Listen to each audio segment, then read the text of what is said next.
नमस्ते, तव्हांजो स्वागत आहे पंहिंजे चैनल हिंदू सिंधी किचन में। अॼु असां ठाहींदासीं पनीर कढ़ाई रेस्टोरेंट स्टाइल में तमामु घणी मज़े।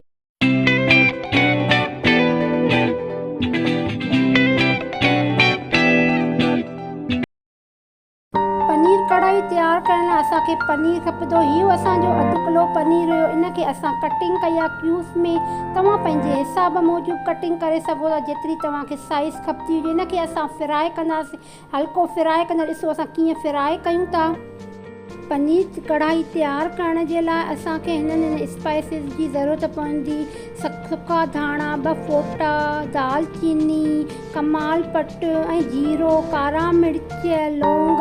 इन्हनि शयुनि जो असांखे पाउडर कंदा, दड़दड़ो पाउडर कंदासीं। ॾिसो कीअं कयूं था। मसालो असां हिन तईअ में विझी छॾींदासीं। इनखे असां रोस्ट कंदासीं। इहो 1/2 स्पून असांजा इहे सभु मसाला हुया। इहे असां हिननि खे हल्को हल्को इनखे रोस्ट कंदा, हल्की गैस ते। जेसिताईं हिन मां ख़ुशबू निकिरे तेसिताईं असां हिनखे रखी छॾियासीं थधो थिए। पनीर कढ़ाईअ जे लाइ असांखे 2 बसर खपंदा। इन में असां हिन जी ॾिसो कहिड़े नमूने कटिंग कयूं था। ॾिसो असां कीअं कटिंग कयूं था। पनीर कढ़ाई तमामु घणो टेस्टी ऐं मज़ेदार थींदी आहे। ज़रूरु तव्हां ट्राए कजो। रेस्टोरेंट स्टाइल में ईज़ी वे में आहे। तव्हांखे मां पॉइंट टू पॉइंट सेखारींदमि। ॾिसो असां कीअं कटिंग कयूं था। इहे असांखे इहे प्याज जेके आहिनि असां हिन जा कटिंग पीस कंदासीं, जेके असांखे इन में खपंदा। ॾिसो कीअं असां कटिंग कयूं था। इहे असांखे असांखे हिन में बसर खपंदो, असां हिन जी कटिंग कंदासीं। हिकिड़ो शिमला मिर्च खपंदो। ॾिसो असां कीअं हिननि जी कटिंग कई आहे। तव्हां ॾिसो असां हिननि जी अनियन ऐं शिमला मिर्च जी कटिंग कई आहे। ॾिसो मां कीअं कटिंग कई आहे। मां तव्हांखे ॾेखारियां थी पॉइंट टू पॉइंट। तव्हां ईअं इन में कटिंग कयो। इहा असां हिन जी सब्जी तैयार कंदासीं। पनीर कढ़ाईअ जी तमामु ईज़ी आहे, यम्मी आहे, टेस्टी आहे। रेस्टोरेंट स्टाइल में मां तव्हांखे सेखारियां थी। तव्हां घर में ज़रूरु ट्राए कजो। तव्हांखे सभिनी खे ज़रूरु पसंदि ईंदी। मूंखे ॿुधाइजो, कमेंट कजो त तव्हांजी कीअं तैयार थी आहे। ॾिसो असां कटिंग करे चुका आहियूं। कटिंग करण खां अवल तव्हां हिननि खे सभिनी खे वॉश कंदा कयो, चङी तरह सां वॉश कंदा कयो। असां हिन में वॾो स्पून असां हिन में गिह जो विधो आहे। हाणे असां हिननि खे फ्राए कंदासीं, सोते फ्राए कंदा, यानी कि हल्को फ्राए कंदासीं, घणो न। ॾिसो असां हिन में गिह विधोसीं। गिह असांजो गरम थी चुको आहे। असां हाणे इहे 2 शिमला मिर्च ऐं अनियन असां हिन में विधा आहिनि। इन्हनि खे असां हल्को फ्राए कंदासीं।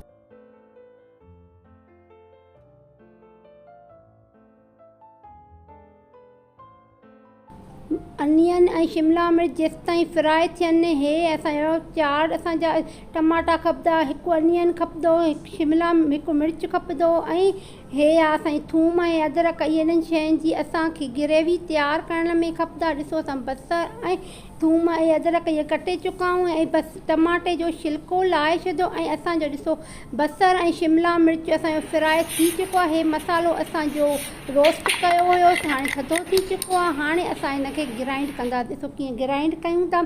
ऐं हे असांजी उहा ई असांजी तई जंहिंमें असां पहिरियों फ्राए करे चुका हुयासीं शिमला मिर्च ऐं बसर। हाणे हिन में असां 1 चमचो जीरो विझंदासीं ऐं असां थूम अदरक इहे जेके हुया असां इनखे कटिंग करे चुका हुआसीं, इहे बि असां हिन में विझंदासीं, फ्राए कंदा। ॾिसो असां कहिड़े नमूने तैयार कयूं था पनीर कढ़ाई। हिन में आहिस्ते आहिस्ते असां सभु चीज़ूं हिन में विझंदा वेंदासीं। असां अनियन विधासीं। हाणे हिननि खे बि हल्को असां पचाईंदासीं। हे असांजा काजू, तक़रीबन 6-7 काजू हिन में असां हिन में विझंदासीं। असांजी पेस्ट सुठी तैयार थी वेंदी, ग्रेवी असांजी सुठी थींदी, इन सां टेस्ट असांजी वधी वेंदी। हिन में असां बसर कटे चुका हुयासीं, उहे असां हिन में विधासीं। टमाटा विधासीं, लूणु विधा, जेसिताईं इहे असांजा सॉफ्ट थी वञनि। ॾिसो असांजा कीअं सॉफ्ट थियनि था। इनखे असां ढकु ॾेई करे रखी छॾींदासीं तक़रीबन 5-10 मिंट। इन में असां हिकिड़ो कमाल पट बि विझंदासीं।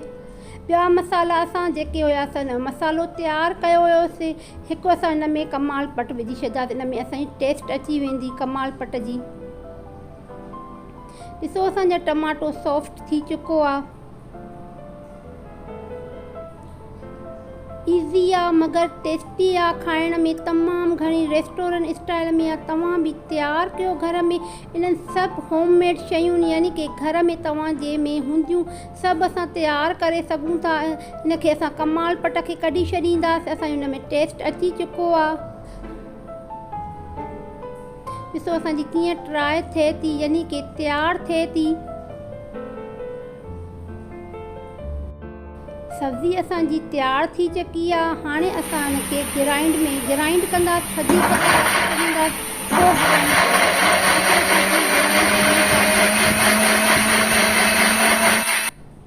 ॾिसो हुनजी असां पेस्ट तयारु कई आहे। ॾिसो असांजो कीअं तयारु कयो आहे। असां हिन में जूसर में पी छॾियो आहे। इनखे थधो करे पोइ असां जूसर में विधो आहे। हाणे असां हिनखे छाणीअ में छाणींदासीं। ॾिसो असां कीअं छाणीअ में छाणियूं था। जेको इन जो निकिरंदो वेंदो असांजो, ॾिसो त थोरो असांजो हिन मां ॾिसो निकिरंदो त असां वापसि हिन में विझंदासीं, ॿीहर जूसर में असां हिनखे पीअंदासीं। जे वेस्ट न कंदासीं असांजी इन मां ई त असांजी ग्रेवी तयारु थींदी। ॾिसो असां हिन में असां वापसि विझूं था। थोरो पाणीअ जी ज़रूरत पए त तव्हां पाणी बि विझी सघो था। तव्हां ॾिठो असां सॼो छाणीअ में छाणे छॾियो आहे। असांजी इहा ग्रेवी इहा असां हाणे तयारु कंदासीं। अॻिते तव्हां ॾिसो रेसिपीअ में मां कीअं तयारु कयां थी।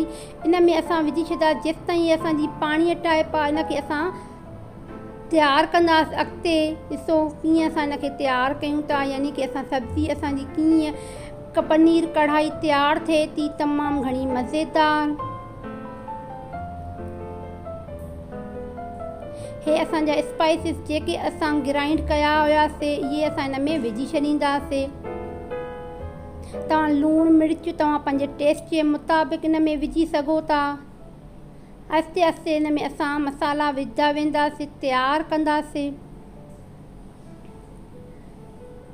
इन में असां लूणु मिर्च तव्हां पंहिंजे टेस्ट जे मुताबिक़ विझो। इन में थोरी हल्की हेड मिर्च मसालो, इहो सॼो गरम मसालो ई हुयो जेको असां फ्रेश तयारु कयोसीं।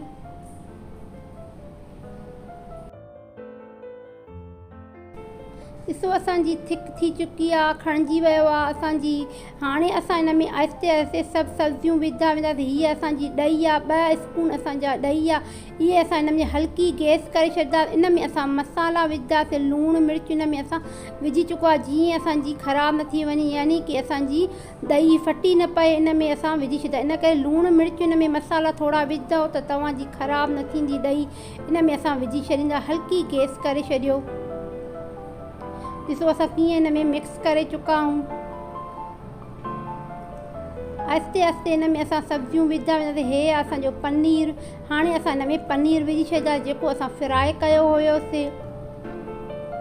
तव्हां फ्रेश फ्राए कंदव उन ॾींहं ते त तव्हांजी टेस्टी ऐं मज़ेदार तयारु थींदी तव्हांजी पनीर कढ़ाई। तव्हां ॾिठो असां हिन में पनीर मसाला असां हिन में विझी छॾियासीं। असांजो पनीर सॉफ्ट थिए असां ढकु ॾेई करे 5 मिंट असां हिन में रखी छॾियोसीं, जीअं असांजो पनीर सॉफ्ट थिए। हे असांजी शिमला मिर्च ऐं अनियन असां हिननि खे फ्राए कयोसीं। हाणे असां हिन में इहे बि विझी छॾींदासीं, जीअं इन्हनि में बि मसालो इन खे टेस्ट अची वञे। हे असांजो कढ़ाई मसालो असां हिन में असां विझंदासीं। कंहिं बि कंपनीअ जो तव्हां इस्तेमालु करे सघो था। तव्हां ॾिसो असांजी केॾी सुठी तयारु थी आहे, केॾो सुठो कलर थियो आहे। हिन में असां 1 स्पून असां कढ़ाई मसालो विधो ऐं जेको असां पाउडर तयारु कयो हुयोसीं गरम मसालो असां उहो बि सॼो हिन में असां विझी चुका आहियूं। हाणे असां हिन में क्रीम विझंदासीं, हल्की गैस करे छॾियो।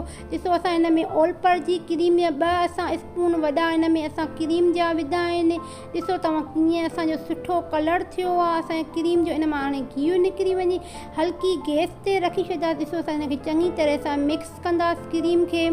ॾिसो असांजी कीअं तयारु थिए थी असांजी कढ़ाई पनीर, तमामु घणो मज़ेदार ऐं टेस्टी थींदो। हाणे असां मथां असां हिन जे मथां असां विझी छॾींदासीं कसूरी मेथी। इन खे ज़रूरु विझो, स्किप न कजो, इन सां टेस्ट तमामु घणी मज़ेदार थींदी आहे। हाणे असां मथां गार्निश जे लाइ धनिया विझंदा। हाणे असां हल्की गैस ते रखी छॾींदा, जीअं इन मां घी निकिरे। ॾिसो असांजो पनीर कढ़ाई तयारु थी चुको आहे, मज़ेदार ऐं टेस्टी। तव्हां कंहिं रोटीअ सां नान सां खाई सघो था। हाणे पंहिंजी भेण खे इजाज़त ॾींदो, पंहिंजे दुआउनि में यादि रखंदो, वरी कंहिं नई रेसिपीअ में ईंदा। हाणे पंहिंजी भेण खे